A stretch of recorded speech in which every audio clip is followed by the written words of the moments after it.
बिस्मिल्लाहिर्रहमानिर्रहीम अस्सलाम वालेकुम। आज मैं आप लोगों के साथ शेयर करने जा रही हूँ बनाना ब्रेड की रेसिपी, जो इंतहाई सॉफ्ट, मॉइस्ट और ज़बरदस्त बनती है। जब आप इसको खाएंगे तो आप कहेंगे वाकई कमाल की रेसिपी आपने शेयर की है। बहुत ही कम बजट के साथ आप ये बेहतरीन किस्म की रेसिपी बना सकते हैं। आप इसकी सॉफ्टनेस चेक करें, इसके अंदर जाली सी चेक करें कि ये कितनी परफेक्ट बनी है। अक्सर क्या होता है, हम बाहर से महंगी महंगी चीजें लेके आते हैं और थोड़ी सी मेहनत से हालांकि हम वो घर में बड़ी बेहतरीन और साफ सुथरी चीजें तैयार कर सकते हैं। सबसे पहले एक आपने बर्तन प्री हीट कर लेना है जिसमें हम बनाना ब्रेड बनाने वाले हैं। उसके बाद 2 कप मैदा मैंने लिया, 1 खाने का चम्मच इसमें बेकिंग पाउडर का डाला है, आधा छोटा चम्मच इसमें बेकिंग सोडा डाला है और 3 से 4 दफा आपने इसको छान के साइड पे कर लेना है। रेसिपी पसंद है तो लाइक कर दीजिए और चैनल पे नए हैं तो सब्सक्राइब कर दीजिए। एक दूसरे बर्तन में मैंने यहाँ पे केले ले लिए हैं। केले जितने अच्छे से पके हुए होंगे उतने ही अच्छे है। केलों को आपने यहाँ पे मैश कर लेना है, बस आपने नॉर्मली मैश कर लेना है। बहुत ज्यादा इसमें हार्ड एंड फास्ट रूल्स नहीं है, क्योंकि केले जब इसमें जाएंगे तो चंक हल्के हल्के चंक भी आए तो कोई इसमें ज्यादा बड़ा इशू नहीं है।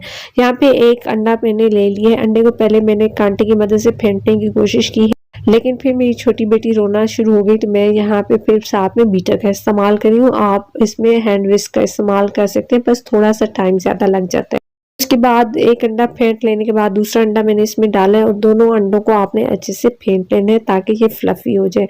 अंडों को फेंटना जरूरी होता है ताकि जो भी हमारा केक होता है या ब्रेड होती है वो बहुत ही जबरदस्त किस्म की फूलती है और बड़ी जबरदस्त तैयार होती है। अंडे फेंट लेने के बाद यहाँ पे 1 कप मैंने चीनी का इस्तेमाल किया है और 1/4 कप मैंने कुकिंग ऑयल का इस्तेमाल किया है। चीनी 1 कप इसलिए इस्तेमाल किया क्योंकि हम इसमें केला भी इस्तेमाल कर रहे हैं, तो केला भी मीठा होता है। तो ये बनाना ब्रेड वैसे भी बहुत ज्यादा मीठी अच्छी नहीं लगती और केले का जो टेस्ट होता है वो बड़ा रिच आता है इस बनाना ब्रेड के अंदर, बहुत ही जबरदस्त आता है। वैसे केक जो मैं बनाती हूँ उसमें मैं जितना मैदा होता है उतनी ही चीनी का इस्तेमाल करती हूँ, क्योंकि बच्चे थोड़ा मीठा पसंद करते हैं। लेकिन यहाँ पे हम 2 कप मैदे के साथ 1 कप चीनी का इस्तेमाल करेंगे। अगर आपके पास ब्राउन शुगर है तो आप ब्राउन शुगर का इस्तेमाल कर सकते हैं, लेकिन मैं इस वक्त रेगुलर शुगर का ही इस्तेमाल कर रही हूँ। जो केले हमने मैश करके रखे थे वो अब आपने इसमें शामिल कर देने हैं और इसको आपने साथ में मिक्स कर लेना है। अगर आज की रेसिपी पसंद आ रही हो तो रेसिपी को लाइक कर दीजिए, चैनल पे नए हैं तो सब्सक्राइब कर दीजिए, साथ में मौजूद बेल का आइकन जरूर दबा दीजिएगा ताकि मेरी नई आने वाली वीडियो का नोटिफिकेशन आपको मिलता रहे। एक और बात व्यूअर्स के, अगर आप कुकिंग ऑयल की जगह आपके पास मक्खन है तो उसका भी इस्तेमाल कर सकते हैं। अब यहाँ पे केले में आपने मिक्स कर लेने के बाद जो मैदा हमने छान के रखा था वो आपने 2 से 3 पोर्शन में थोड़ा थोड़ा करके इसमें ऐड करते जाना है। फोल्ड एंड कट का मेथड इस्तेमाल करते हुए आपने इसको मिक्स करते जाना है, जैसे नॉर्मली हम केक में यूज करते हैं जो मेथड, सेम उसी तरह आपने इसको मिक्स कर लेना है। अब आप चाहें तो इसमें आप मेवे का इस्तेमाल कर सकते हैं, कटे हुए रोस्टेड अखरोट का इस्तेमाल कर सकते हैं या कोई भी ड्राई नट्स जो आपको पसंद है इसमें शामिल कर सकते हैं। थोड़ा सा बैटर मुझे इसमें जो है वो सख्त लग रहा है तो मैं इसमें 3 से 4 खाने के चम्मच दूध का इस्तेमाल करी। दूध के इस्तेमाल से बैटर तो ठीक हो गई ही, लेकिन टेस्ट भी बहुत कमाल का बनेगा। यहाँ पे एक लॉफ टिन मैंने ले लिया है, इसमें मैंने पार्चमेंट पेपर लगा लिया। पार्चमेंट पेपर या बटर पेपर नहीं है तो आप जैसे इसको ग्रीस करें ऑयल या फिर बटर के साथ और फिर थोड़ा सा आप मैदा डस्ट कर लें और ताकि फिर बाद में आपको मुश्किल ना हो बनाना ब्रेड निकालते हुए।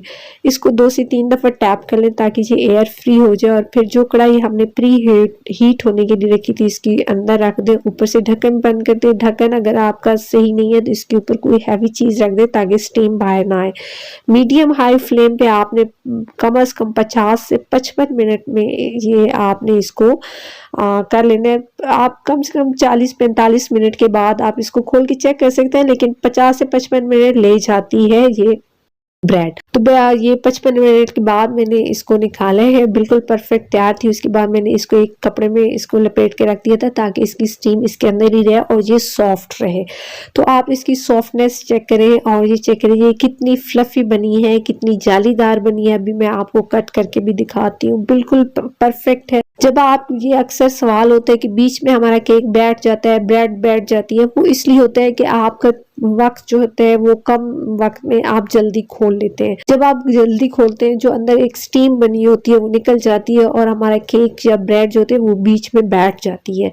तो इसलिए कोशिश किया करेंगे 30 मिनट के बाद आप खोलें। अगर आपने चेक करना है तो 30 मिनट से पहले अगर आप खोलेंगे तो आपकी ब्रेड या केक वो अक्सर बीच में से उसका बैठ जाता है। तो यहाँ पे ये चेक करें माशाल्लाह से कितनी सॉफ्ट फ्लफी और जालीदार ब्रेड बन के तैयार हुई है। आप इस रेसिपी को एक दफ़ा ज़रूर ट्राई कीजिएगा, मुझे अपना फीडबैक दीजिएगा कि आज की रेसिपी आप लोगों को कैसी लगी है और टेस्ट इसका कमाल का था। मैं कहूँगी कि आप इसको एक दफ़ा ज़रूर ट्राई करें, इंशाल्लाह आपको पसंद आएगी। उम्मीद करती हूँ आज की रेसिपी आप लोगों को पसंद आई होगी। रेसिपी पसंद आई है तो लाइक कर दीजिए और चैनल पे नए हैं तो सब्सक्राइब कर दीजिए। मुलाकात होती है नेक्स्ट यम्मी सी रेसिपी के साथ, तब तक के लिए अल्लाह हाफिज़।